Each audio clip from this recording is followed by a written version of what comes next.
Python を利用して合成音声で話してみたバージョンに、前回はマイクロソフトの API ライブラリを利用して合成音声で話してみました。今回は Google の API ライブラリを利用して3行でコーディングしていきます。まずは仮想環境を作成していきます。もし仮想環境の作成方法などがわからない場合は、過去の字幕対応済み動画を概要欄に載せておきますので、ご確認ください。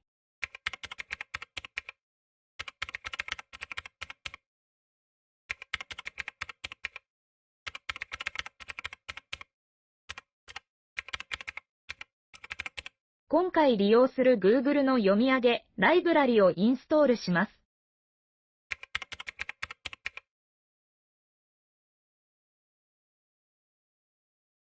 Google のライブラリをインストールできましたので、コーディングしていきましょう。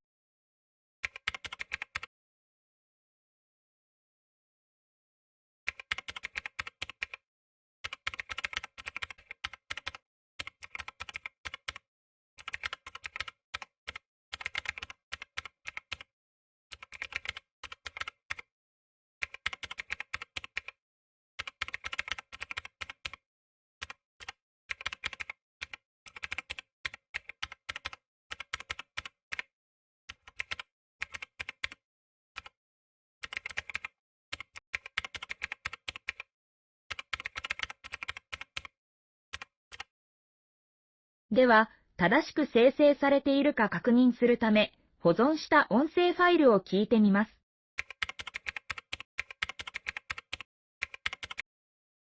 Hello Python。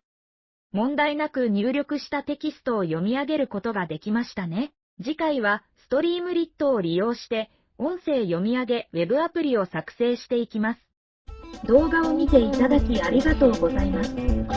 高評価とチャンネル登録をよろしくお願いいたします。また次回の動画で会いましょう。